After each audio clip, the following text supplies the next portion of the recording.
The blue lights on the bridge of the Zephyrian research ship flickered as another explosion shook the vessel. Kethvar gripped his console with his four-fingered hands, his scaled skin turning pale with fear.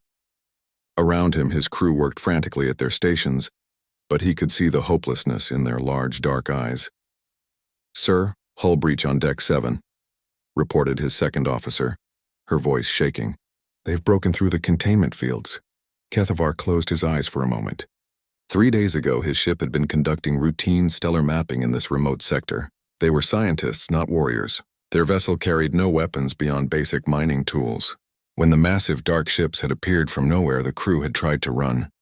But these attackers were faster, more advanced, and utterly without mercy. "What do they want?" whispered his communications officer, Velthara. She was young, barely past her first molting, and had never seen violence like this. Kethvar had no answer. The attackers had not responded to any attempts at communication. They simply came, attached their strange machines to his ship, and began cutting through the hull like it was soft fruit. Through the security cameras, he had watched in horror as crew members were dragged away by metal creatures that moved like living things, but gleamed like machines. The worst part was the sounds. His people who had been taken were still alive. Their screams echoed through the ship's communication system, but they were changing. The voices became less Zephyrian and more like the mechanical buzz of their captors. "Sir, they've reached Deck 5, another officer reported. "Engineering is lost." Kethvar made a decision that would change the course of galactic history. He turned to Velthara at her communication station. "Send out a distress call. All frequencies. Emergency broadcast. But sir, who would help us out here? This sector is too far from any civilized worlds, and send it anyway. Tell them what these creatures are doing. Maybe someone will hear us. Maybe someone will warn others." Velthara's hands moved over her console. The message went out across space, carried by quantum transmitters to every corner of known civilization. Her voice was clear despite her fear as she spoke into the recorder. "This is the research vessel, Harmony's Edge. We are under attack by unknown hostiles in Sector 7 Alpha. These creatures are not like anything in our databases. They do not kill cleanly. They take our people and change them into something else.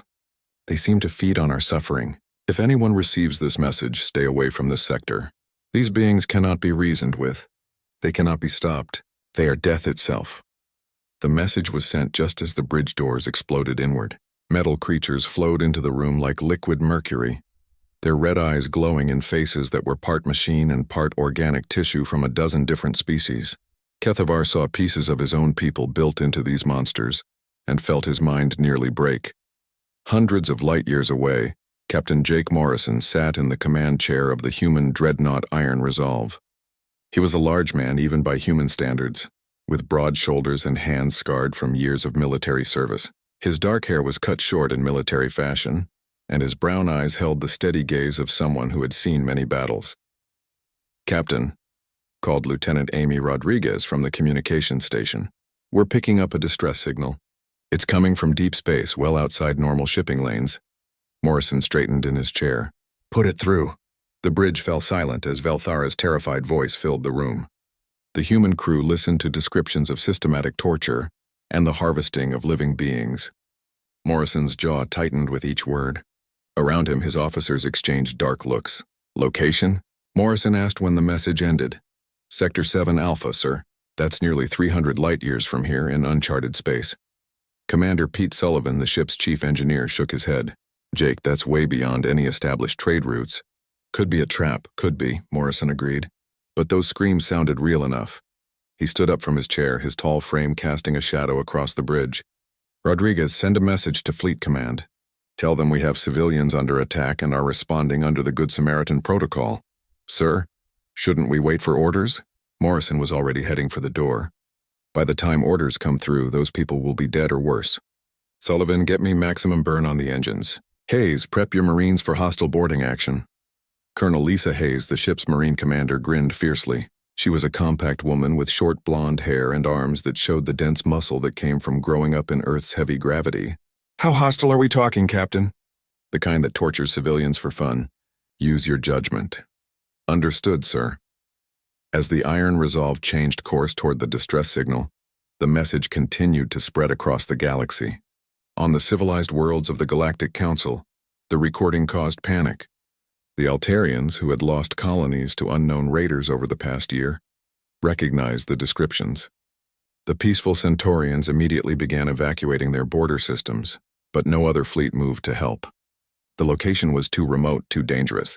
The smart thing to do was to reinforce their own borders and hope the threat would burn itself out in the empty spaces between stars. On the war-torn bridge of Harmony's Edge, Kethvar watched his communications officer being dragged away by the metal creatures. Velthara reached out to him with one scaled hand before disappearing into the dark corridors. He tried to follow, but more creatures surrounded him. One of them spoke, its voice a mixture of electronic buzz and organic wetness. "You called for help, small one. But help will not come. We have consumed 17 species. None have ever answered the cries of the dying." Kethvar felt metal tendrils wrap around his arms and legs. "Someone will come," he whispered. "Someone always comes." The creature that had been speaking tilted its head, a motion that was horrible because part of the head was clearly from a Zephyrian like himself. Who would risk themselves for strangers? Only fools rush toward certain death. 3 days later, massive shapes dropped out of hyperspace near the dying research vessel. The Devourer ships, feeding on the Harmony's Edge like parasites, suddenly found themselves facing something they had never encountered before. The human fleet had arrived, and they were not running away. Admiral Kate Williams stood before the massive view screen in Titan Command Station, watching the blue marble of Earth turn slowly below. She was a woman in her 50s, with gray streaking through her black hair and lines around her green eyes that spoke of years making hard decisions. Behind her, the command center buzzed with activity as officers coordinated the largest human fleet deployment in decades. "Admiral, we have confirmation from Captain Morrison," reported her aide, a young lieutenant named Bobby Chen. "The distress signal is legitimate. He's engaged with hostile forces and requesting immediate backup." Williams nodded grimly. Morrison was one of her best captains, not given to exaggeration or panic. If he said civilians needed help, then help they would get. "What do we know about these attackers?" "Intelligence is limited, ma'am, but what we've gathered isn't good." The lieutenant brought up holographic displays showing ship fragments and energy signatures. "They call themselves Devourers. Near as we can tell, they're part machine, part organic. They don't just destroy civilizations, they absorb them. Turn the survivors into components of their collective consciousness. Living computers," Williams muttered. She had seen similar concepts in human military research, but the ethical committees had always shut down such projects. Apparently, other species were not so restrained. "How many ships can we deploy?" 12 destroyers are already prepped and ready. The heavy cruiser Vengeance can launch within the hour, and the assault carrier Knight's Edge is loading Marines now. Williams considered the numbers. Against an unknown enemy in deep space, it might not be enough, but it would have to do. "Send them all. And Bobby, make sure each ship is carrying a full nuclear arsenal." The lieutenant's eyes widened slightly. Nuclear weapons were rarely used by the galactic community. Most species considered them unnecessarily destructive, capable of rendering entire worlds uninhabitable, but humans had a different perspective on warfare. Sometimes total destruction was the only guarantee that an enemy could not return. "Ma'am, the Galactic Council has been monitoring our communications. They're requesting we limit our response to non-nuclear weapons only." Williams turned to face him, her expression cold. "The Galactic Council can file a complaint after we save those civilians. In the meantime, they can explain to me why they're not sending their own fleets to help." Aboard the assault carrier, Knight's Edge, Colonel Danny Chen addressed his assembled Marines in the ship's main hangar. The space was filled with men and women in powered armor, their faces hidden behind combat helmets. Each soldier carried weapons that would have been considered excessive by most galactic standards: explosive rounds, plasma cutters, and close combat blades designed for fighting in zero gravity. Chen was a veteran of the Martian Rebellion and the Jupiter mining wars. He had seen humans fight and die in every environment imaginable. His soldiers respected him because he had never asked them to do anything he wouldn't do himself. "Listen, up," he called out, his voice amplified by the hangar's speakers. "We're heading into unknown territory to face an enemy that specializes in psychological warfare. These things don't just kill, they convert. They want to make you part of their collective consciousness. A young Marine, Private Rita Stone, raised her hand. Sir, what if they try to convert us? Chen smiled grimly behind his helmet. Then they're going to get a very unpleasant surprise. Humans don't convert easily. We've spent our entire evolutionary history fighting off parasites, diseases, and hostile environments. Our minds are hardwired to resist outside control. The soldiers nodded, understanding. Earth had tried to kill humanity for millions of years and had only succeeded in making them stronger. But remember, Chen continued, we're not just fighting for ourselves. There are civilians out there who called for help. They're depending on us to be better than the monsters hunting them. As the human fleet jumped through hyperspace, news of their response spread across the galaxy. In the halls of the Galactic Council, emergency sessions were called. The Zephyrian ambassador paced nervously before the assembled delegates. Honored representatives, I must again stress the danger these humans represent. They are mobilizing weapons of mass destruction in response to a single distress call. The Altarian delegate, whose people had tentacles instead of arms, waved dismissively. Perhaps if they succeed where we have failed, we should be grateful rather than fearful. You don't understand, the Zephyrian replied. Humans come from a death world. Their planet has gravity twice the galactic standard. Their atmosphere is corrosive to most species. They evolved as persistence hunters, capable of tracking prey for days without rest. They are living weapons. A Centaurian representative spoke up, her voice musical but concerned. Yet they respond to calls for help from strangers. Is this not a sign of nobility rather than savagery? The debate continued, but it was academic. The human fleet was already committed to their course of action. Captain Morrison stood on the bridge of the Iron Resolve as his ship dropped out of hyperspace near the Zephyrian vessel. What he saw made even his experienced crew gasp in shock. The research ship was barely recognizable, its hull covered in metallic growths that pulsed with sickly light. Strange vessels, clearly converted from various alien designs, orbited around it like scavengers around a corpse. Dear God, whispered Commander Sullivan at his engineering station. What have they done to that ship? Sensor sweep, Morrison ordered. I want to know how many of these things we're dealing with. Lieutenant Rodriguez worked at her station, her fingers flying over the controls. Sir, I'm reading at least 20 converted vessels plus one massive ship that doesn't match any known configuration. That has to be the mothership. Morrison studied the tactical display. The enemy vessels were larger than his ship, and their energy signatures suggested advanced technology. But humans had advantages that other species lacked. They were used to being outgunned and outnumbered. All ships, this is Iron Resolve, he announced over the fleet communication channel. Target the smaller vessels first. Use kinetic rounds and save the energy weapons for the big one. Remember, these things used to be civilian ships. There might be survivors still aboard.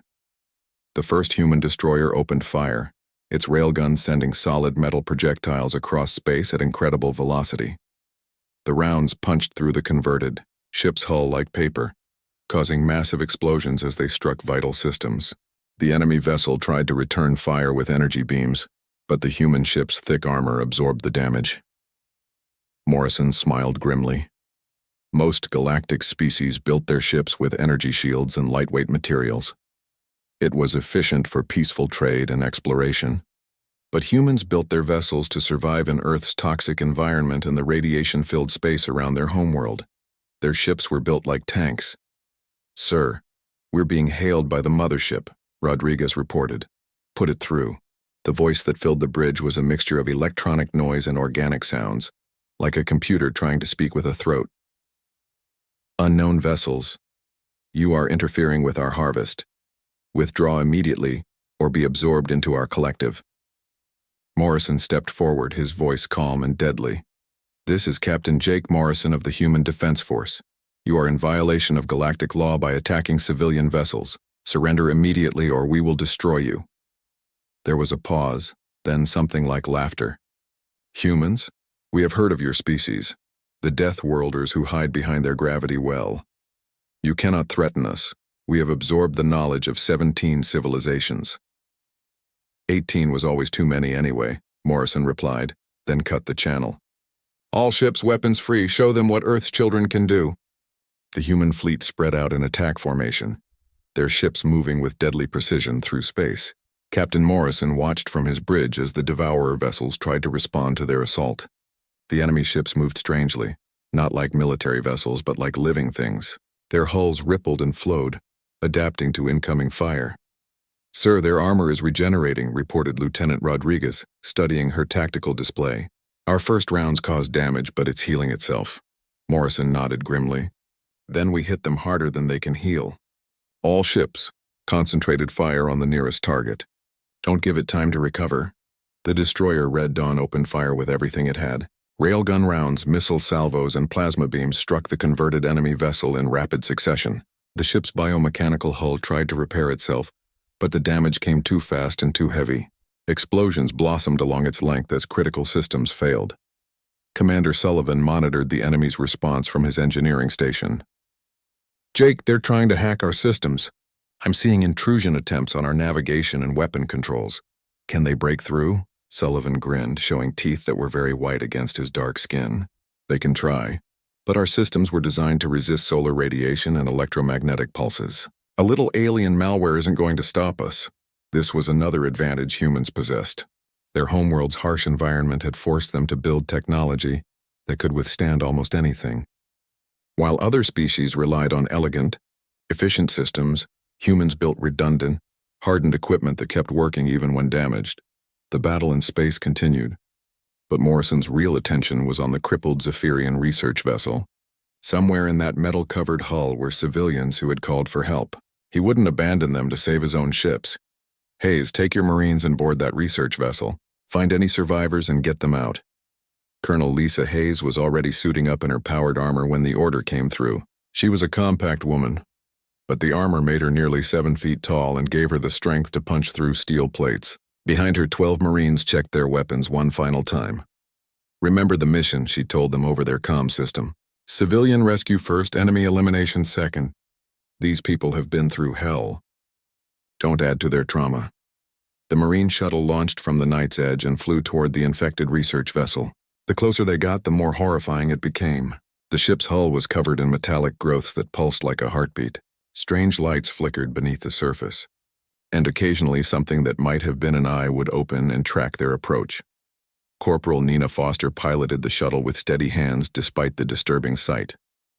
She was young but experienced, having served in the asteroid mining conflicts where human miners fought off corporate raiders. Colonel, I'm reading life signs inside, but they're weak. Whatever those things are doing to the crew, it's killing them slowly. Hayes felt anger burn in her chest. She had seen evil before in her military career, but this was different. This was systematic torture on a scale that made human war crimes look like playground fights. The shuttle docked with an airlock that still seemed relatively clean. The Marines moved through it quickly, their armor sensors detecting the toxic atmosphere inside the ship. Most of the air had been replaced with a mixture of gases that would kill most species within minutes. But human armor was designed for hostile environments. The corridors inside were a nightmare. Metal tendrils hung from the ceiling like vines, pulsing with alien light. The walls were covered in organic growths that looked like tumors but moved with mechanical precision. Worst of all were the sounds, a constant background noise of clicking, buzzing, and what might have been screaming. Movement ahead, reported Sergeant Tony Blake, his rifle trained on a junction in the corridor. Something big. A creature rounded the corner, and even the experienced Marines hesitated for a moment. It had once been Zephyrian, but now it was part machine and part organic horror. Metal cables ran through its blue-scaled flesh like veins. Its forearms had been replaced with mechanical appendages that ended in cutting tools. Worst of all, its eyes still held intelligence, still showed awareness of what it had become. Please. It whispered through a throat that was half organic and half electronic. Kill me. Hayes raised her weapon, but before she could fire, the creature's body convulsed and its eyes went blank. Something else was controlling it now, using its voice but with a different tone. You cannot save them, Deathworlders. They belong to us now. Soon you will join them. Like hell, Hayes replied, and opened fire. Her rifle sent explosive rounds into the converted Zephyrian, each bullet designed to fragment inside the target for maximum damage. The creature staggered but kept coming, its mechanical parts trying to repair the damage even as it moved. Blake and Foster flanked it, their combined firepower finally bringing it down. But the sound of their weapons had attracted attention. More creatures appeared from side passages, all of them partially converted crew members from the research vessel. The Marines fought their way deeper into the ship, following life sign readings toward what had once been the science labs. The deeper they went, the worse the horror became. They passed rooms where Zephyrians hung from the walls, metal cables inserted into their skulls while their bodies were slowly dissolved and rebuilt. "This isn't war," muttered Foster, her voice tight with controlled rage. "This is just cruelty." They found the survivors in a sealed laboratory that had somehow escaped the conversion process. 3 Zephyrians huddled behind overturned tables, their scales pale with terror, and their large eyes wide with fear. When they saw the armored humans enter the room, their first reaction was to press themselves against the far wall. To most galactic species, humans were the stuff of nightmares. Stories told of a world so hostile that its children grew up strong enough to tear apart metal with their bare hands. The sight of 12 7-foot-tall armored figures would have been terrifying under normal circumstances. But Kethvar, the lead scientist, looked at the humans and saw something the stories had never mentioned. Behind the armored faceplates, he could see their eyes. They were angry, but not at the Zephyrians. They were angry at what had been done to them. Hayes removed her helmet, revealing a scarred but kind face framed by short blonde hair. "We're here to help. Can you walk?" Kethvar stared at her in amazement. The Deathworlder, the creature from the legendary world of storms and poison, was asking if he needed assistance. "You came," he whispered. "We sent the message, but no one was supposed to answer." "Someone always answers," Hayes replied, echoing the words he had spoken to his captors days earlier. "That's what separates us from the monsters." The Marines formed a protective circle around the survivors as they made their way back to the shuttle. More converted creatures tried to stop them, but human weapons and human determination proved superior to alien biotechnology. As they lifted off from the research vessel, Foster looked back at the infected ship through the shuttle's rear camera. "Colonel, are we going to try to save the ones who were converted?" Hayes was quiet for a long moment, watching the pulsing lights that indicated tortured consciousness trapped in mechanical bodies. "Sometimes the kindest thing you can do for someone is end their suffering." She opened a comm channel to the Iron Resolve. "Captain Morrison, this is Hayes. We have 3 survivors aboard. But sir, that ship is a horror beyond description. The crew that's still alive is begging to die." Morrison's voice was grim when he replied, "Understood, Colonel. We'll make sure they get their piece." In the research vessel's converted corridors, the Devourer Collective felt something it had not experienced in centuries. Fear. These humans did not fight like other species. They showed no hesitation at violence, no reluctance to destroy what could not be saved. For the first time since beginning their expansion across the galaxy, the Devourers wondered if they had made a mistake. Admiral Kate Williams arrived with the main human fleet, just as the Devourer mothership began its final desperate move. The massive biomechanical vessel, seeing its smaller ships being destroyed one by one, opened ports along its hull and released clouds of microscopic machines into space. "Admiral, we're detecting nanoscale devices spreading through the combat area," reported the sensor officer aboard Williams's flagship, the Dreadnought Earth's Hammer. "They appear to be designed for biological conversion." Williams studied the tactical display, watching the gray clouds expand outward from the enemy mothership. "How long before they reach our ships?" 6 minutes at current expansion rate. For most species in the galaxy, this would have been a death sentence. Nanoscale converters could pass through standard air filtration systems and begin the transformation process within minutes of contact with organic tissue. But humans had faced similar threats before. "All ships initiate biological hazard protocols," Williams ordered. "Seal all air systems and switch to internal reserves." The human vessels had been designed with Earth's hostile environment in mind. Their hulls were sealed against corrosive atmosphere and radiation. Their air systems were built to filter out toxic gases and microscopic particles. What would kill other species was just another day in space for humans. Commander Pete Sullivan monitored the nanoscale cloud from his engineering station aboard the Iron Resolve. "Kate, these things are trying to eat through our hull plating, but they seem confused by our armor composition." Williams smiled grimly. Human ships were built with materials that didn't exist naturally on most worlds. Steel alloys hardened by Earth's gravity, ceramics designed to resist the planet's acid rain, composites that could withstand solar radiation. The Devourer nanomachines had no programming for dealing with such substances. "All ships prepare for boarding action," Williams announced. "We're going to take that mothership apart from the inside." Colonel Danny Chen led the assault team from the Night's Edge. His Marines had trained for this kind of operation in the asteroid fields around Jupiter, where pirates and raiders often used converted civilian ships as bases. But nothing had prepared them for what they found inside the Devourer mothership. The corridors were alive. That was the only way to describe them. The walls pulsed with organic rhythm, and metal cables hung from the ceiling like nerve endings. Strange lights flickered beneath translucent surfaces, and the air was filled with the sound of breathing from 1,000 different throats. "Stay together," Chen ordered his team as they moved deeper into the ship. "Watch for conversion attempts. These things will try to get inside your armor through any opening they can find." Private Rita Stone, the young Marine who had asked about conversion during the briefing, kept her weapon trained on the walls around them. "Sir, the whole ship is watching us." "I can see eyes on the walls," she was right. As the Marines advanced, organic sensors tracked their movement. The ship's collective consciousness was analyzing these new invaders, trying to understand how to convert them into useful components. What it found disturbed the collective. These humans were different from other species it had absorbed. Their minds were compartmentalized, hardened against outside influence by millions of years of evolutionary pressure. Their bodies were dense with muscle and reinforced bone, designed to function in environments that would crush other beings. Worst of all, they showed no fear of the conversion process. Other species had always shown terror when faced with absorption into the collective, but humans seemed to view it as just another obstacle to overcome. The Marines found the ship's primary conversion chamber deep in its core. The room was vast, filled with suspended pods that contained beings from dozens of different species. All of them were partially converted, their organic parts slowly being replaced with mechanical components while their consciousness was harvested for the collective. Chen felt something cold and hard settle in his stomach as he looked at the suffering beings. Some had been hanging there for years, their minds trapped in mechanical bodies while their personalities were slowly consumed. It was a level of cruelty that made human war crimes look merciful by comparison.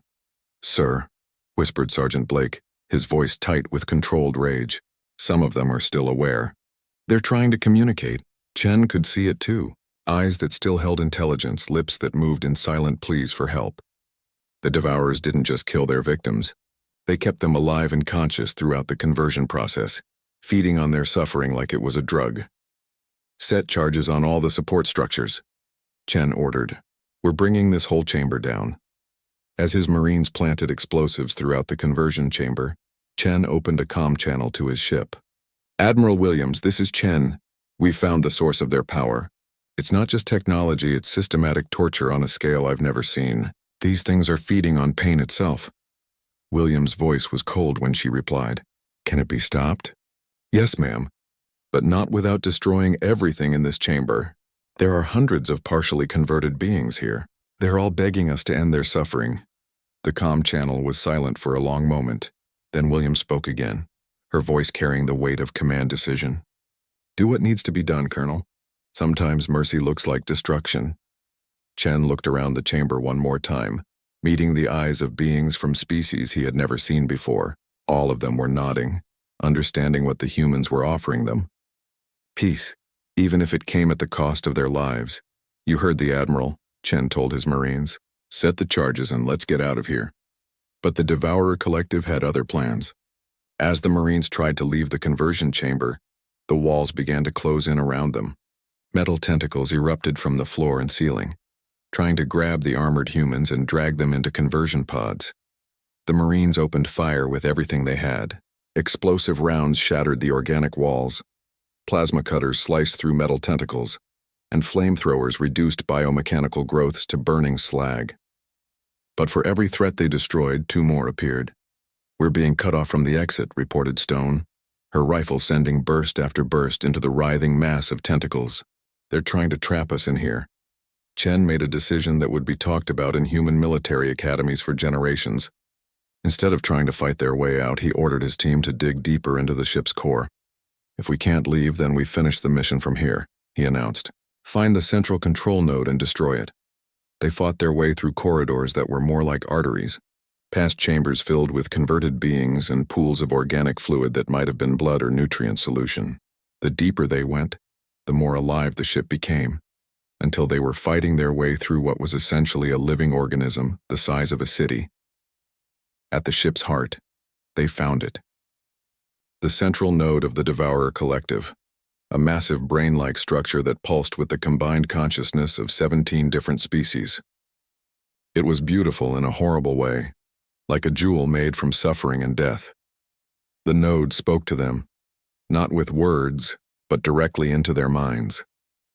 It tried to show them the glory of the collective, the peace that came from surrendering individual consciousness to become part of something larger. But human minds were different.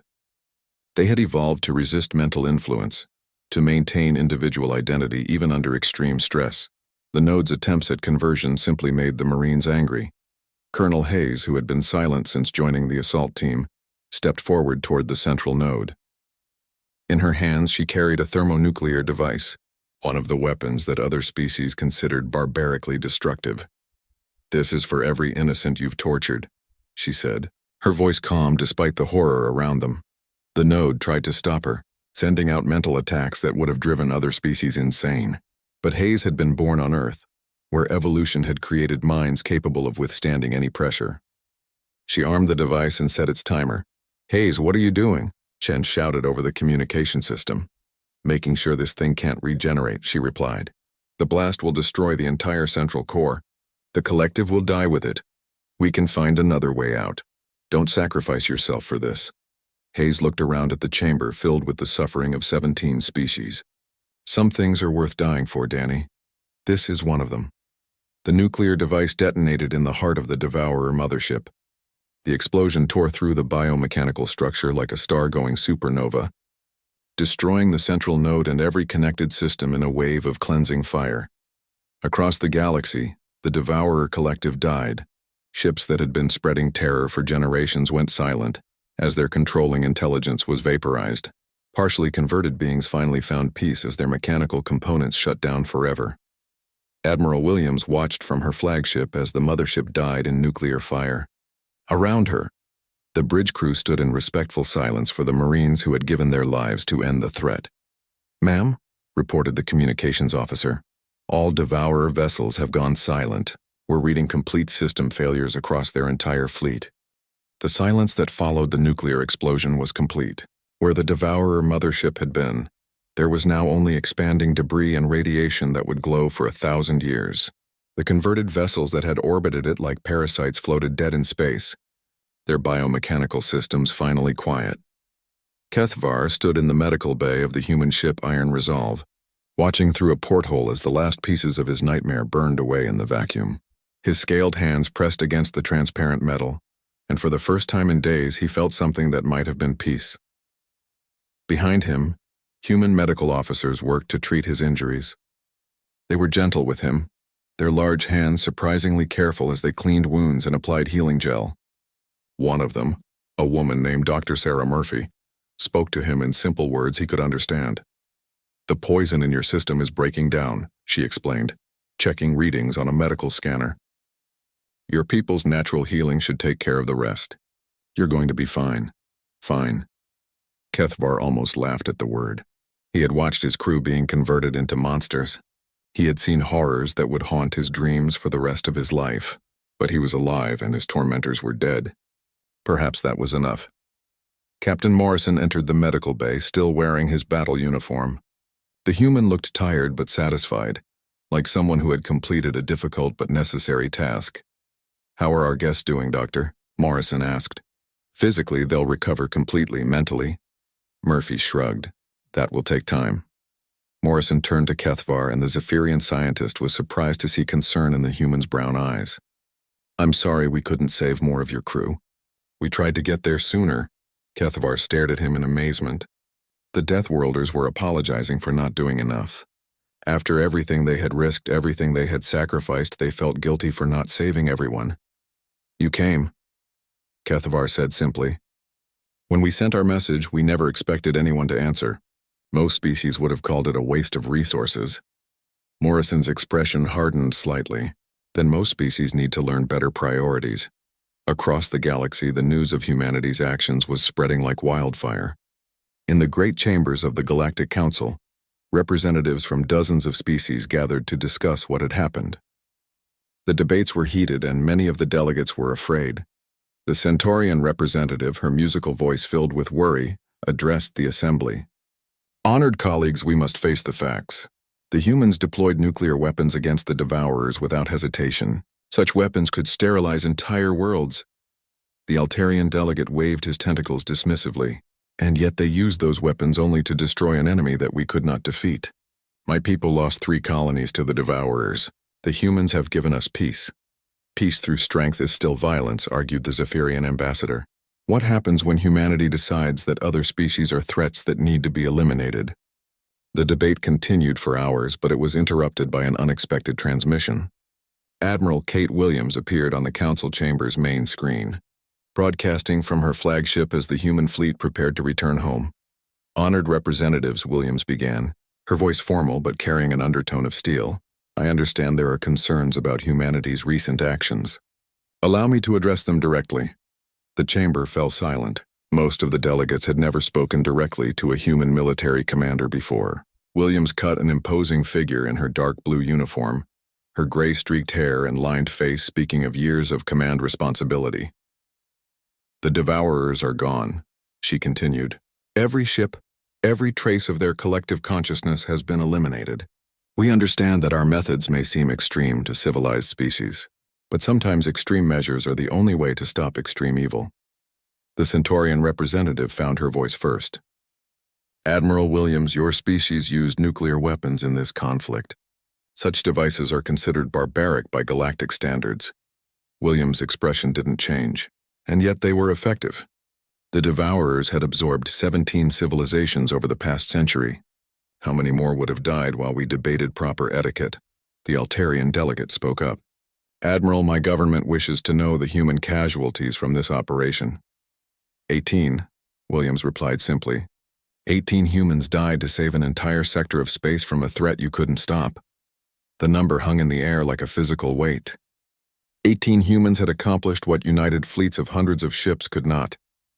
The implications were staggering. Ambassador Linda Carter, humanity's representative to the Galactic Council, took the floor. She was a diplomat by training, but her words carried the same quiet strength as the military officers who had fought the battle. "Esteemed colleagues, I want to address the concerns I know many of you have. Yes, humans come from what you call a death world. Yes, our methods of warfare are more direct than yours. But I ask you to consider our actions rather than our capabilities." She gestured to a holographic display showing the rescue of the Zephyrian survivors. "We didn't seek conquest or territory. We responded to a distress call from strangers. We asked for nothing in return, and we expect nothing now except that this sector of space remains free from the Devourer threat." The Zephyrian ambassador, who had been one of humanity's harshest critics, looked uncomfortable. His own people owed their lives to the Deathworlders he had been condemning. Back aboard the Iron Resolve, Kethavar was learning more about his rescuers. He had requested permission to observe the human crew at work, trying to understand how such beings functioned as a society. What he found surprised him. Despite their reputation as violent Deathworlders, the humans were remarkably civilized with each other. They showed respect for authority, care for their comrades, and genuine concern for the welfare of others. Their ship was clean, efficient, and run with a professionalism that would have impressed any galactic military observer. Commander Sullivan found him watching the engineering crew work on battle damage repairs. The human was a large man even by his species standards, but his manner was friendly and approachable. "Something puzzling you, friend?" Sullivan asked. Kethavar hesitated, then decided to voice his confusion. "Your people are not what the stories say. You're supposed to be savage, violent, unable to control your aggressive impulses." Sullivan laughed, a sound that was surprisingly warm. "Oh, we can be violent when we need to be. But violence is a tool, not a way of life. We use it to protect things we care about. But your world, Earth, the stories say it's constantly trying to kill everything that lives on it."